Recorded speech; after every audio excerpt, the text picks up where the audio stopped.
All right, so I saw something on Insta, maybe was it yesterday or 2 days ago, you at Back Nine Golf, and there was I think it was just a photo, it wasn't a video. It was a photo. Yeah, it was behind the scenes. Is there any video? Oh, there will be soon. We're gonna release the video. There's this like golf prodigy. Yeah. Prodigy. Yeah. He practices during the winter and when it's not nice out, he practices out of Back Nine. Okay. He's 15. He's unreal at golf. And so we did a competition. Is he in high school yet? He's a sophomore at Brownsburg. Okay. And so we did but he's been through the first tee program. He's played Pebble Beach, like some national tournaments and stuff. And we did a competition to see, one, he gave me some golf pointers, and two, to see if I could beat him at any of the mini games. Did you beat him? Oh man, okay. Only time will tell. You have to watch the video. I'll look for that. It was good. His name is Blaze. He is the nicest kid. He was the best golf pro instructor. Like, he's going to do very well for himself one day. I can truly believe it. Well, number one, I'm very interested to see that. Number two, did you talk to him and say, hey, dude, with the name Blaze, like, you better be a badass? Oh, yeah. You got to be tough, you know? Like, you can't be Blaze and not be just, like, the coolest of whatever you're doing. Right. So does he have a logo that kind of goes with that? Puts it on his bag? No logo yet. He's just he is just a nice, down-to-earth sophomore kid at Brownsburg who's just really good at golf.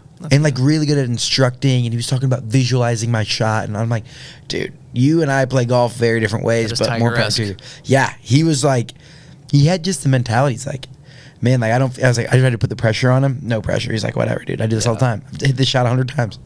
Well, that's interesting. That's key because I played high school golf, and the things I know now that I wish I would have known then, like.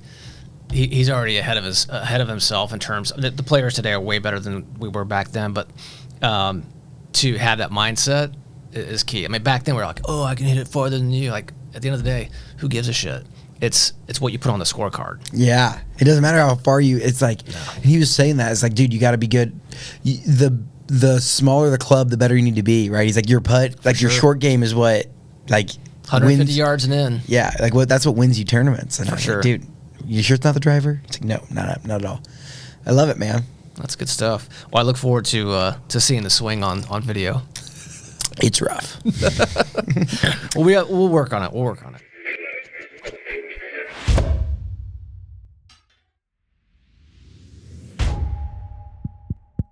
Is this thing on?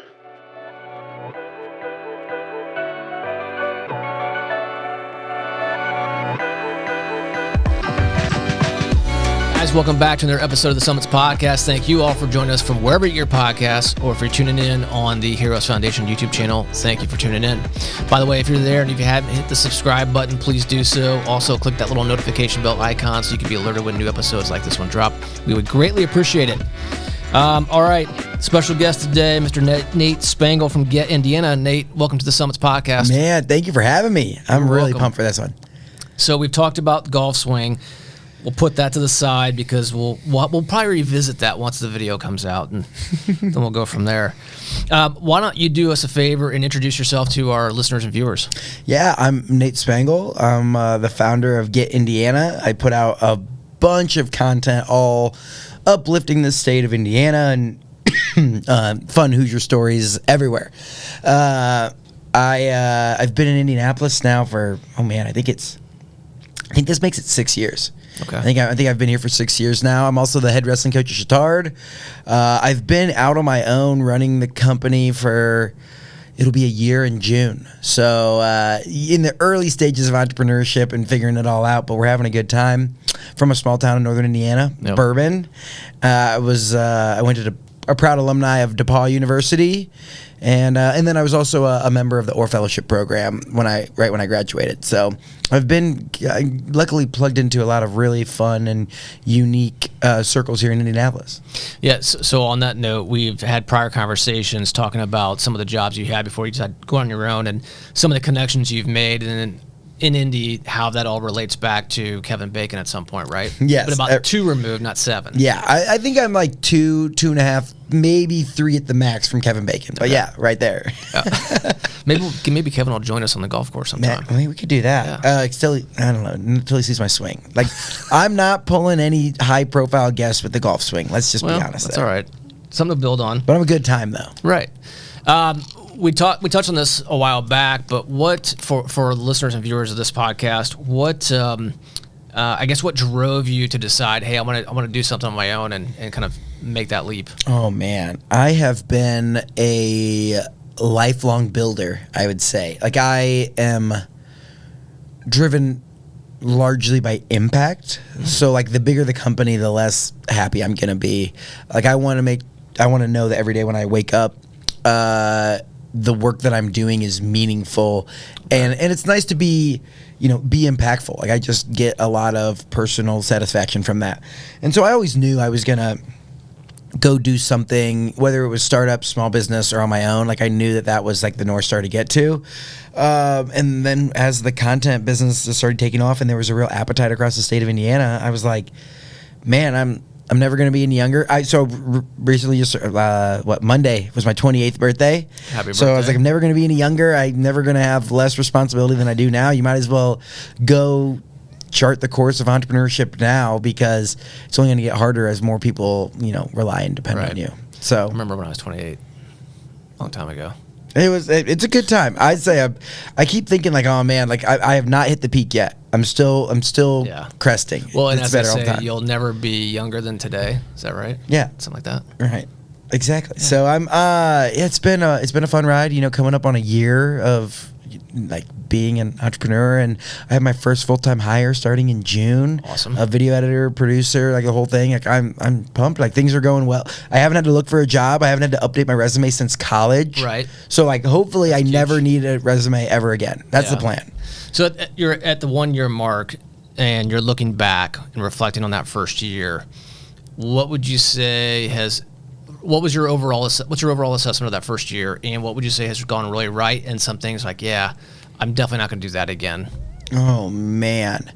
I think the number one overall theme was like, it's not as bad as I thought it was going to be. Okay. Like, I think that I was really scared that I wouldn't make any money and I'd go broke and I'd be embarrassed and I'd have to go back and whether it's like get my old job back or look for a new job or post on LinkedIn that I was open to work.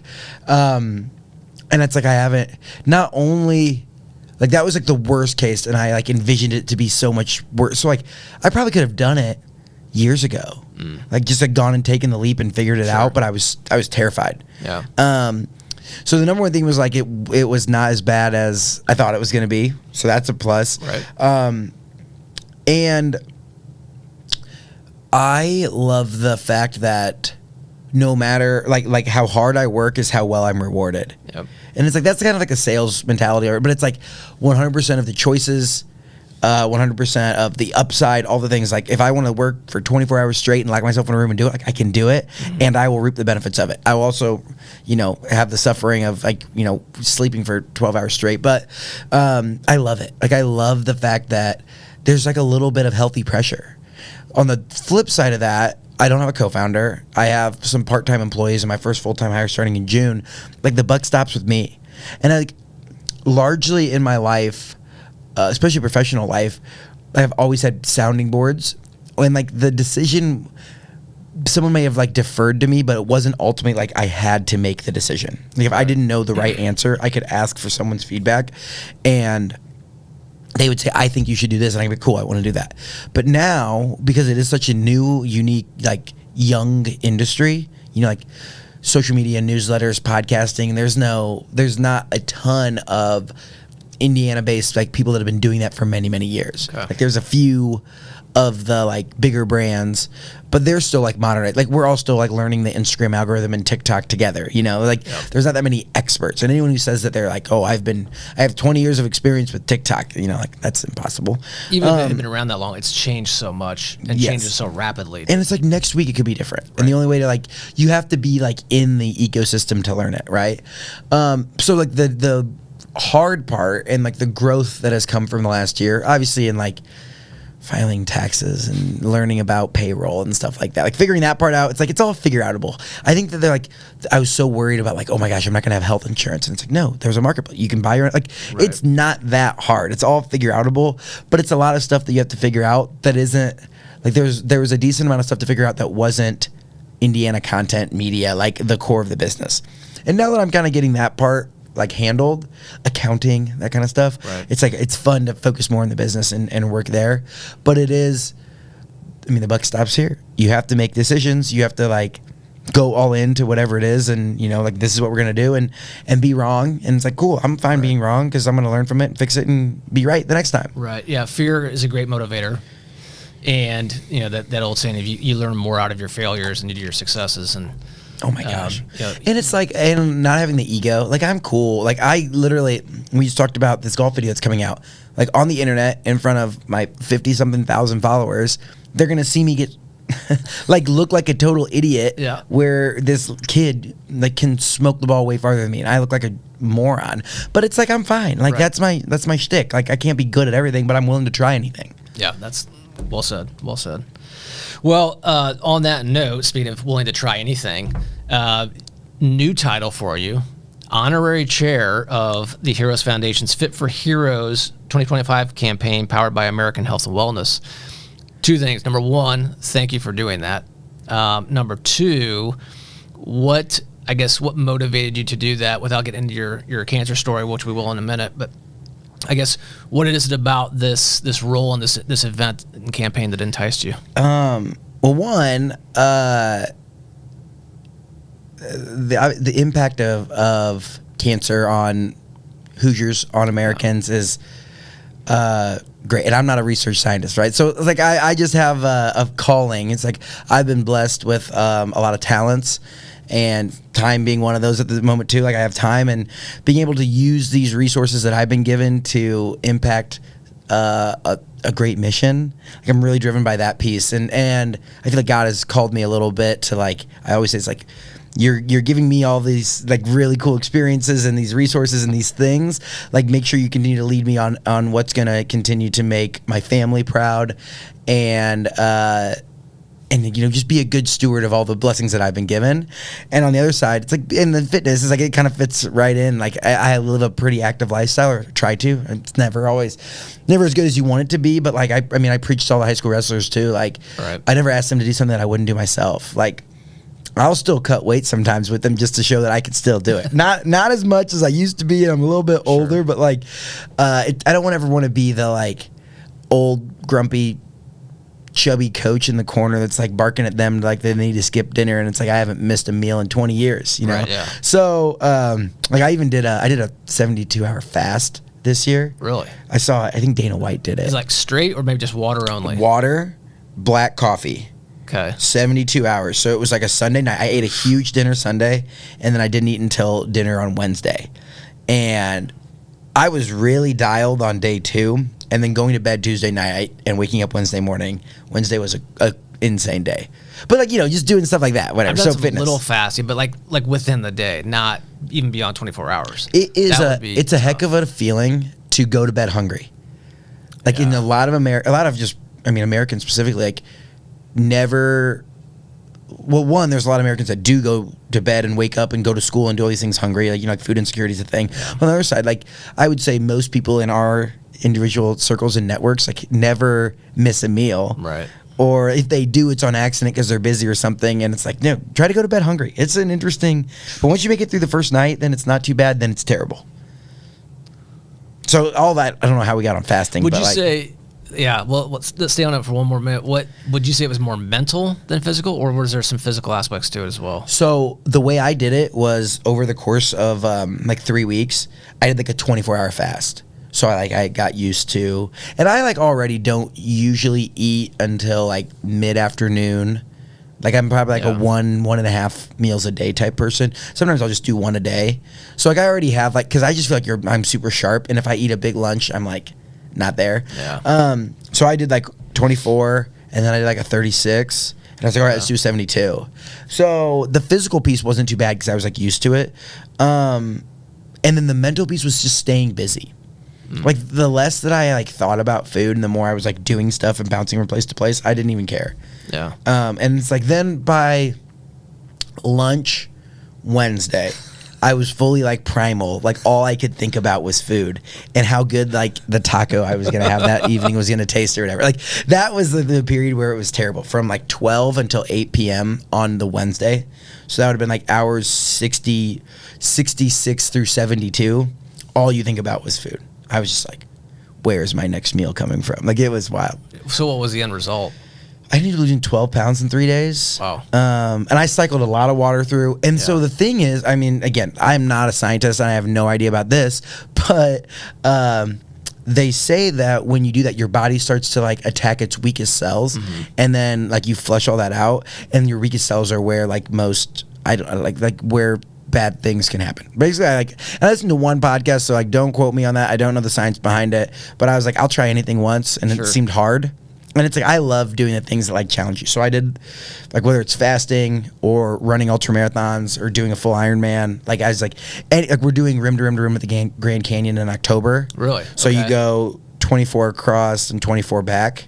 So like down into the canyon, run across, run back up, run back down, come across, hike back out. Sounds great. We're running the base and then we're hiking it. I think it's going to be really hard, 48 miles. Well, yeah. But I love it. Like I always want to. What period of time? 17 hours. So you'll hit the canyon at like 4 a.m. and then it'll be like nighttime. It'll be nighttime that's later that day when you get out. Right. But I'm excited. I think it's like, I want to live a life where I just have like these side quest stories where I can just talk about, oh yeah, like I ran the Monon Trail from north to south. That was awesome. Or I like biking across the state or running across the state or going from South Bend to Evansville. Like a motorcycle trip to every county seat. Like I want to do, like I have all these things that would just be like weird little side quests that when I'm an old like grandpa, I can just tell all these crazy stories to my grandkids. Yeah, you need to do that. I'm that's beyond me. I'll let you take that lead. Getting back to Fit for Heroes then. So with this Grand Canyon episode coming up in October, is that a precursor of what your Fit for Heroes campaign in April maybe? Maybe. Start the training for it. I have to do a lot of elevation, so I might have some elevation like involved in there. But I do need to like dial in my training. Like over the winter, I mean, I love everything about Indiana, but it's hard to be a runner in Central Indiana in the winter. So I'm really excited to like get back and like really increase my mileage and start to dial in this training plan. Is that your activity of choice, running? Yeah. Okay. I like run 2 to 3 times a week and lift 3 times a week. Yep. And then wrestle. Obviously, you like wrestle. Like wrestling is you don't really coach wrestling from the sideline. It's more of a hands-on activity. So between those, plus it's a good stress reliever, right? Yeah. Hey, you that haven't been listening to me. Yeah. We're going this round. Come on, you and me, buddy. Come on, 106-pounder versus the 190-pound coach. Like let's ride. Yeah. Come on. But it's sad when they beat you. Like when not the little kid, but when like it's a great feeling, but it's also like a terrible feeling when like you're the kid that you smoked when he was like a freshman, sophomore. It gets to be like we have a D1 wrestler. Oh, okay. He's really good. Nice. And there are times where he like just about gets it, like not today, but he's gonna come back from college next year, and I'm like not going. Like you're wrestling D1 in the room. Like nope, I'm chilling. Like you're good, buddy. That's cool. Yeah. So I think, running is what I love to do. Yeah. It's great, especially when you live a very plugged in life. Like I mean, I'm on social media all the time. I'm on email. I'm on text. Like to put all that away, put your phone on do not disturb or airplane mode or whatever. And whether headphones or no headphones, just like go spend 30 minutes. Like all you're thinking about is like pick up foot, pick up foot, pick up foot. It's amazing. I love it. You probably remember who this player is, although this is going to show my age. So Walter Payton, great running back for the Chicago Bears. I don't know if you ever. I'm sure there's on YouTube now somewhere. Part of his training used to be this sand dune, and he would put his cleats on and literally sprint up the sand dune and back down. I don't, who knows how many times. And it was that, running up this hill constantly was his big training piece. So for the Grand Canyon thing, maybe just try to find a hill around here somewhere. Which I don't know there's one behind Butler. It's like the one by the track. Yeah. You know what I'm saying? That like leads up to Hinkle. We run that. So I have like a run club that meets every Thursday morning. Okay. And we always call that Hayward Hill because Gordon Hayward used to run these hills back in the day.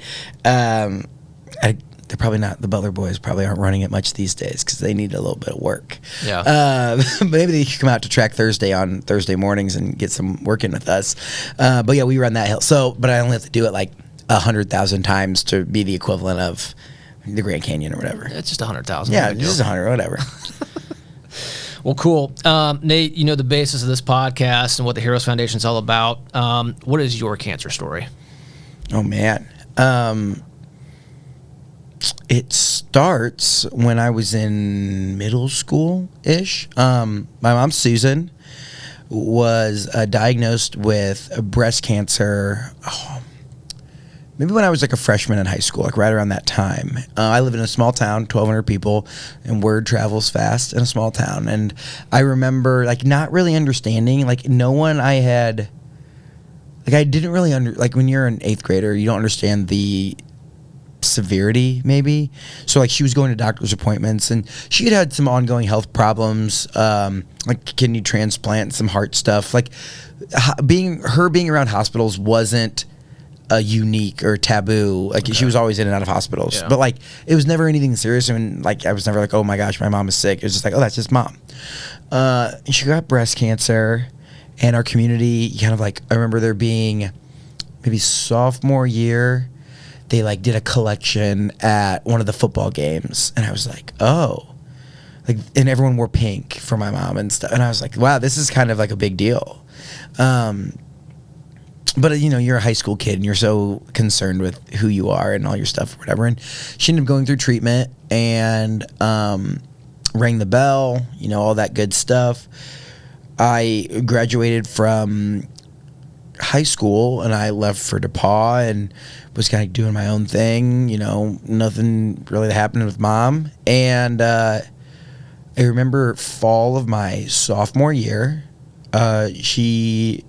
it was actually the week before the Monon Bell game. Okay. Which is like the rivalry football game. You know, this is DePaul versus Wabash. And, you know, we probably talked on the phone once every week or so. And after I graduated, her and I got a little bit closer. I mean, I was still just a freaking dumb kid, too concerned with himself and selfish about whatever. But she called me and, like, there was something a little bit off. And I remember her voice was just a little bit different, and she's like, "Oh, Nate, like, yeah, I'm in the library, like, I'm actually in the library working on homework." It was like, wow, I'm proud of myself. And she's like, "Well, my breast cancer, my cancer's come back, and it had spread to my lungs." That's what she said.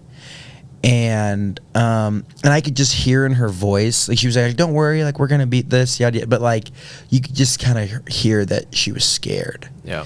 And I remember just like feeling that like intense feeling of fear and breaking down. I remember crying in the well, after a Google search, then I remember crying in the middle of the library, like, oh my gosh, she's gonna die tomorrow, and like, so by like a few different circumstances, I ended up transferring home for the spring semester. So she was going to Goshen Cancer Center for all her treatment. She was living with my grandma, who at the time was like 90. And like she had moved in with grandma to take care of grandma. Okay. Now mom gets cancer and grandma, who's 90 years old, has to take care of mom. And by, you know, God's will, I suppose, I ended up back in Bremen at the time. That's where mom was living. And I was driving her to cancer treatment in Goshen. And oh my gosh, I'll never forget this. And then this is how I knew, I was over Christmas break, and I was still like figuring out if I was going to be going here or going back to DePaul or what I was doing. And I remember taking her to an appointment, and it was like, okay, they bring in like a counselor or whatever. You know, anytime you have like the like lung cancer is not good, right? And you know, you can beat it, but survival is hard. And they remember, and you can prolong a lot of stuff too. And I remember this counselor comes in and it's like, "Hi, Susan," like yada yada. And it's like, so just thinking through, like between now and the end of your life, whenever that might be, is like, what are some things that you want to see? And I remember my mom looks at the lady and goes, "I'd really like to see my son get married." And I'm like 19 or 20 at the time, like, and the lady looks at me and goes, "Oh my gosh, when's the wedding?" And I'm like, I don't have a girlfriend. And her face just like drives, like, oh, okay. What about like something in a quicker timeline? And she said that she wanted to see me graduate from college. And I was a sophomore. So when I heard that, I was like, okay, she wants to see me graduate from college. I transferred to Ancilla, which is a JUCO, so a 2-year program that would put me on a track for an associate's degree. Okay. And I remember going into the dean's office and I was like, I'll transfer any credit. I have these Ivy Tech credits from high school. Like, I don't care if it's the worst degree you have or like whatever, like general studies. Like, put me with like the idiots. It's fine. But I need to graduate this spring. And they were amazing. They put me in these like, I was in like Microsoft Word class. Like, it was like the easiest stuff I'd ever seen. And I took like 5 courses, and with all my transfers, they're like, yeah, you can take these 5 courses and you'll graduate in the spring, which was awesome. So I'm like commuting to Ancilla, and on days I'm not doing that, I'm taking Mom to cancer treatment in Goshen. And I remember she had been like complaining. I mean, and like, anything with chemo, it's like, everything is something you could complain about, right? I think it's a horrible experience that, like, I wouldn't wish on my worst enemy. Yeah. And, like, to watch someone go through that, it's even, like, it's one of the things where it's like, man, I wish I could be the one, because you hate to see people that are, like, experiencing that, especially people that you love and that are close to you. Mm-hmm. And she was just complaining about having a headache, and it was like, Nate, this is really hard, like, yada, yada, yada. And she, like, started to not totally act like herself all the time, would get very, very like angry at times or just like frustrated. And it's like, okay, well, you're dealing with this disease and this thing. Like I would be angry too. Like I understand.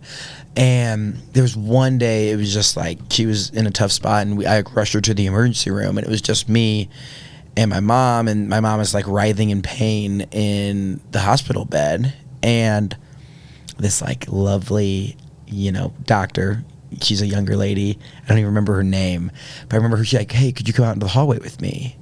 And I was like, yeah, sure. Like, it's just like, I'm not even 20 years old yet. And I'm like, but I'm somehow like, how did I get in charge of this? Like, how am I the one, right? And she's like, looks at me, and I can't imagine being her. She delivers me the news. Just so you know, your mom's cancer has spread to her brain. And, we're gonna have to do more tests, all this different things. And so like now she has her breast cancer is metastasized to her lungs, so she's coughing all the time. It's in her brain, which was like, and I'm like, it all made sense. I saw the writing on the wall where it's like when you start acting like a different person, because there's like pressure on different parts of your brain, and you're angry and frustrated and all these things. And I'm like, and her memory was starting to be bad. And another one of those moments where I like walked. To have to deliver that to like a kid is like, I don't envy that job at all. Like I make videos on the internet. I'll take that 100 times out of 100 over. But like, thank you for doctors who do great stuff. And so we get that news, and I walk outside and I bawl, and I call my grandma, she's 91 at the time now. So like, grandma's not leaving the house with us at midnight to take Mom to the hospital. Like, right. And she was awesome. Like in the face of adversity, like grandma went from like on the tail end of her life to like, she stepped up and could not have done, like she was amazing. And my mom had some brothers that were also like critical in this component of like helping me figure out, like, I don't know, insurance and like talk about all these like different things that you have no idea about. It's right, like, I have no idea. Like I used to rely on my mom to take me to the doctor's office. Like, I don't know what I'm doing. Sure. And then, so that was probably like January-ish time. And as we kept going, like I was still going to school, taking her to treatment. They like put her on some steroids and like tried to like, give her as much time, because I mean, graduation is in May. And I mean, things just don't get any better. It ends up, like she gets like a spot somewhere like on her, like in her bones, like in her hip, and she ends up like breaking a hip, and like it just like, it's a horrible disease that I wouldn't wish on my worst enemy. And unfortunately, Mom ended up passing away in April of 2017, about a month before my graduation. So that was so close, and she fought as hard as one could, and it was a crazy experience. Like, I didn't imagine myself going to a JUCO and getting an associate's degree and spending like everyone else got to study abroad, and I studied in Bourbon, and it was the best semester of my college experience. Like the worst semester, like a horrible experience, but like to talk about perspective and to spend time with my best friend and grow really close with my 90-year-old grandma, who like most people aren't, like don't get the chance to be roommates and really close with their, you know, again, 90-year-old grandma who was born in 1926. And so it was like a semester, like the most impactful semester of my life. Yeah, for sure. And I would say that's my I think your story. perspective on it is right. Taking looking at the positives in a horrible situation, the fact that you were there versus being in DePaul is still something you'll probably remember and cherish the rest of your life for sure.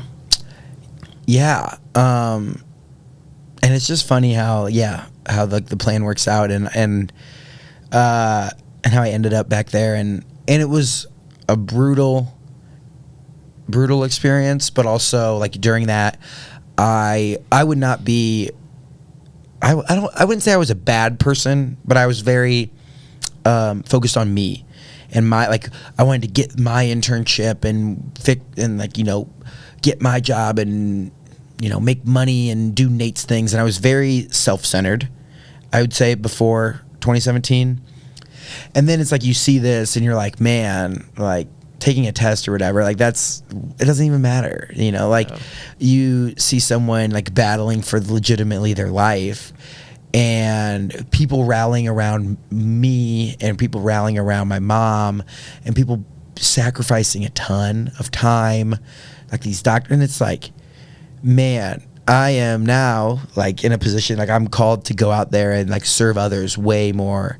And like, I don't, like, good things end up happening. Like I get really lucky a lot of times and good things end up coming my way, but it comes directly from like this mentality of I need to go out there and serve others. Yeah. Because life is so fleeting, right? I don't know. That's like a little bit philosophical, but I've just like had this perspective that it's very, very, it's like a short time. And not to take that for granted. Right. And a lot of my friends I'll see, it's like sometimes, you know, when people's parents call them or nitpick at them or whatever, and they're like, I don't know, like, oh gosh, that's my mom calling. And it's like, well, one day you're going to miss that call. Like one day you're going to wish someone was like nitpicking you about have you done your laundry yet or whatever. And it like made me grow up pretty fast and like become an adult. But I wouldn't be the person that I am today, and I wouldn't be I would still probably be like motivated or whatever, but I wouldn't have the perspective that I want to go out there and like make her proud. Mm-hmm. Right? And you talk about like doing like helping out and doing that kind of thing. It's like, well, yeah, it's like I have to. It's not like do I want to do this, or it's like, no, like this is the right thing to do. You know, like use this platform that God has given me and these experiences that I've had to like go out there and raise money so that another 19-year-old kid doesn't have to go through that. Right. Yeah. Yeah. It's a great perspective. You know, I'm sorry you've had to go through that experience. But I can really appreciate and pleased to hear the perspective that you have now and the want and the desire to give back. And we appreciate you, you know, supporting us and the upcoming Fit for Heroes campaign.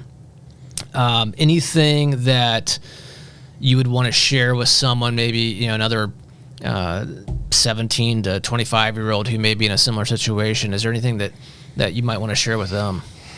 One of the most impactful things that I did, and I didn't even know, like, because you get on Google and you're like, what do you do for someone that has terminal cancer? You know, like, how do you support, like, what do you talk to them about? I remember I got my mom a composition journal.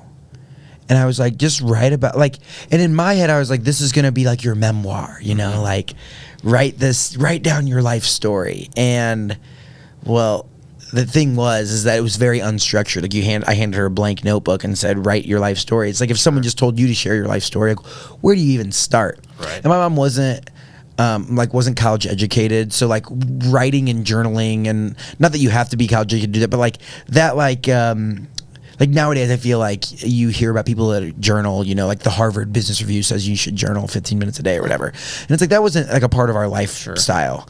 So I gave her this blank journal and then I didn't check in again. I just like would ask if she was writing in it maybe, but I wasn't like looking at what she was writing because it was was her thing. Yep. I was like, well, one day I'll read this and then we'll pass it on. And it's a very prized possession of mine, but it's also like some days it talked about like, what we had for dinner. Like during that time. And and I think that if I could go back, I would have like given her these prompts where it's like, oh, like, and I actually did this with my grandma. It ended up being, I like took the questions I wish I'd asked my mom and asked my grandma. That's cool. Okay. And so it was like, what's your most prized possession? Like, what's a lesson that you learned the hard way? Like, what are these? And it's like, basically, what are those stories that grandparents share when you don't even ask them the question? It's like, let me tell you about a time that I really screwed up. And then they, go off on their thing. And it's like, well, ask that question. And I wrote it down in prompts for grandma. Okay. And she like wrote this whole, and I have like a 90-page biography of my grandma. That's and awesome. I wish, so if I was a 17-year-old kid, and obviously, like, the piece of, like, you have to stay positive. You have to do your job. Like, you have to, like, that's the table stakes, right? You know you need to do that. You know that, like, for whatever the period of time is, you have to be selfless and just show up and give 100%. And you can't be negative. And you just have to say, like, this is the journey that we're on, and we're going to find a way to get through it. Doesn't mean, like, and I mean, it's always, like, I hate the term, like, you lost your battle to cancer. And it's, like, like, yes, I guess that is what happens, but it's like, did you fight? Like, what people don't remember whether they won or lost, right? They remember, like, how you fought the battle. And so I was always really impressed with my mom that, like, she never just, like, threw in the towel. And even when it was hard, she still, like, got up and went because she wanted, like, the goal was to get to graduation and, like, try as hard as you could to get there. So the advice to the young people, it's like the table stakes is not caring about you. And I did not do a near good enough job. Like, there were times where I was still a stupid 19-year-old kid who chose to, like, go out and party on Friday instead of, like, spending time watching Jeopardy with my mom. And I could never undo that. Like, I can never undo, like, going to interview for job, like, and, like, wanting to live my life more and, like, not understanding how severe it actually was. Like,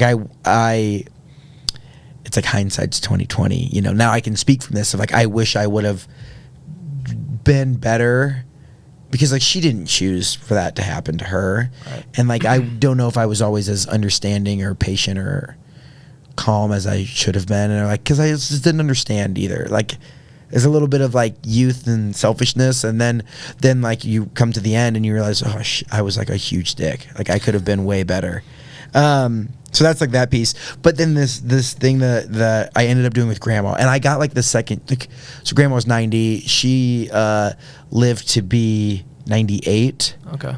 So we had 8 more years, and we were the best friends. Like, from 2017 to 2023. Yes, 2023. So she passed away a year ago in November, just of, like, old age. And it was, like, It was, like, the exact opposite. Like, we were like, she was happy. She was like, I have lived a full life or whatever. But I got this, like, second end of life experience chance with grandma to, like, call every week and, like, send postcards and, like, do it all over again and, like, be the son that I probably should have been better at emotionally, So that was what I would do. I would, like, if you have someone that's diagnosed with terminal cancer, like, get them, like, some prompts, the things you're curious about that, like, they can pontificate on and write about and like, kind of as an escape too. Like, you could talk about, like, for grandma, one of the things was, like, your first automobile or, like, what was your first car, like, that kind of, and, like, you get to go to a different place. You get to, like, kind of teleport out of the situation that you're in, which is kind of shitty, to a place that's like, oh, like, everyone remembers, like, cruising in their car by themselves for the first time and, like, feeling like, wow, I'm really an adult or whatever. And so I would do that. Like, that was, like, the one piece of, like, tactical that advice that can help with the situation because you're thinking about better times. Yeah, definitely agree with that. So the Heroes Foundation actually has some support packages, and in that is a journal, notebook, and a pen for people to do exactly that. I think that was a great idea, and the gift that's going to keep on giving is the fact that you have this journal in your mom's handwriting that you can refer back to. If you haven't done this, I'd probably scan it also and digitize it just in case as an insurance policy. And then what you did with your grandma, it was also very cool. So those are two key pieces. And I do think that don't assume, right? I assumed that my mom could read my mind and she would want to know what me in 20 years would want to know. And I think, like, writing the questions out or asking those questions, and even if, like, you don't even have to, like, maybe just turn on your phone and like listen, let it replay in your pocket or something, and ask these questions and have those conversations. Because it's like, it's good, timeless advice a lot of times, or stories that, over generations can get passed down. And it's all like, I think that a piece of it's like legacy. I still like post every now and again talking about lessons that I learned from my mom. And I mean, I think that people that experience it are hesitant or nervous of like, oh, people are going to think that I'm doing this for attention or whatever. People are going to think that, like, for me, it was just like a way to cope through things and to like not let her legacy or her memory like be stuck in just my mind. Like, she was an amazing person that like was hilarious and it would laugh about nothing. It would make the worst jokes, but it was so funny, right? And it's like a disservice, like, not to come on and tell this story, or not to like on the anniversary of her death or on her birthday, like post, like, just like people post about their moms today. It's like, oh, well, here's something about my mom. And it also gives, I feel like, people that experience loss, then like your friends, your other close family, or whoever it might be, your coworkers, like, don't want to bring up that name or don't want to talk about it because they're worried you're gonna like burst into tears. And I got like pretty resentful. I was like, no one even cares. Like, not one person has like wanted to talk about my mom to me. Like, I didn't go to like counseling or anything like that, which like I would probably go do that, especially if you're young. Like, you're not tougher than the world. Like, and there's nothing wrong with talking about it. And so I got really resentful, though. I'm like all over the place right now. I got really resentful of like, why the heck doesn't anyone want to talk about this? Like, don't you even remember her? Like, yada, yada, yada. And then I realized some empathy is like, put yourself in their shoes. They don't want to like say, oh, remember when your mom did that one thing, and then all of a sudden Nate's crying at the party, like, oof. Right. But then when I started to bring it up or post about it or talk about it, it like gave them permission to know that this wasn't off limits, to know that like, even though she's not here, like, I still talk about her because she was still my mom. Like, you can talk about it, and like, it would actually make me feel good. Yeah. And like to share a lesson that I learned or a memory about this, or like, especially with my old, like my high school friends who really got to know her, whereas like she was just like the craziest. Like, she had a cowbell she'd come to all the football games with, and like she died not knowing the rules to wrestling, and I wrestled for like 10 years. But she just get up. So I don't know, like, just giving people like that grief stage, right? Or if you do go through that cancer battle, like, I'm definitely not like, there's a side on the cancer. I'm sure you have a bunch of podcasts where people come on their cancer story. It's like, we freaking beat it. It's like, I hope you end up on that story. Yeah. The story for me is like, okay, how do you like honor someone's legacy, and do your best to like store it? Like, even, I mean, it's 8 years later, my mom's still my background, and I have people that and like a lot of times they're like, who's that? Like, and from a distance, is that your girlfriend? I'm like, no, it's not my girl. Like, that's my mom, and people don't know, like, oh, why is your mom your background? And I get to like tell that story. Yep. And it's like it's not like a thing, oh, don't be sad for me. Like, it was a life-changing moment. Obviously, it's really like, it is sad, but like what I'm called to do now is, like, honor her legacy and continue moving forward, and figure out a way to help others using the legacy of Susan. Yeah. Well, and on that note, as part of going back to what you're going to do and helping us out and supporting, Fit for Heroes is a great thing in terms of, whether you're going to do it on your own or as part of a team. Not just do it for yourself in the name of cancer prevention and personal lifestyle and healthy wellness choices and whatnot, but do it for someone. Do it either in Susan's memory, or do it for someone that in their life that is being affected by cancer as well. It's a great motivator for sure. So I have on all my running shoes, I have like a little pink ribbon that I tie around one of my shoelaces. Sure, yeah. And like in the hardest mile of a marathon, or like the hardest part of Ironman, I like will look there and just be like, dude, this is not that hard. Yeah. Like, if there are people out there fighting way harder battles than I'm fighting, like, there are people that are like, that have way higher stakes than if I DNF at this marathon, or I don't hit my goal time. But it's like in the hardest time where I'm like, oh, I want to quit. It's like eyes are down. I just like have like on the right shoe, just like ribbon up there. And I'm like, okay, there's people fighting a lot harder battles than this. It's way harder than this mile. And it's a really good reminder for me. And one of those things where it's like, at the right time, in the right moment of the right race, you get like the hairs on the back of your neck stand up. Yeah. And then you're like, dude, if they can do what they're doing, right, I can do this. Yeah, well said. Gets me fired up. Well said. Well, Nate, thank you for coming on and sharing your story. We appreciate it, and we hope that somebody out there who might be in a similar situation found some comfort in hearing your story and might find some value in that. And thanks again for also lending your support to being an honorary chair for the 2025 Heroes Foundation's Fit for Heroes, powered by American Health and Wellness. Campaign starts April 1st. You don't have to fast for 72 hours, but if you want, and that's going to be part of your campaign, maybe we knock throw that yourself in out, there. man. Maybe we throw that in there. Yeah, just on top of whatever physical activity you're going to do, we also want you to fast for 72 hours. Maybe. Let's do it. Let's fast for the whole month. Nothing but Yeah, water and bone broth. Oof. Yeah, I don't know about that. Yeah, well, maybe one 24-hour fast per week. Like Sunday to Monday every week. If you're a physician or a dietitian and know a lot about fasting, put some comments in there to help educate us on like what are the side realistic, what's good, maybe what's not so good. Where can we toe the line of like this is a hard challenge and this is bad for your health? Yeah, and by we I mean he means me, not exactly. as in him, not me. I don't know if I can fast for 24 hours maybe 72. 24 hours is not that bad. Yeah, you could swing that one. Yeah, I mean 8 of it's sleeping at least. Well, right, yeah. So there we go. You're going. All right. Appreciate you, man. Yep, thank you. And thank all you guys for joining us on this episode of the Summits Podcast. We appreciate you guys joining us from wherever you get your podcasts. And for those of you tuning in on the Heroes Foundation YouTube channel, thank you for doing so. Hey, guys, don't forget, Fit for Heroes coming up starting April 1st, month-long campaign. You pick your activity of choice. Just get out there, be active, do something, and do it in the name of cancer prevention. And don't forget, everyone, we're doing all of this under the guise of beat cancer.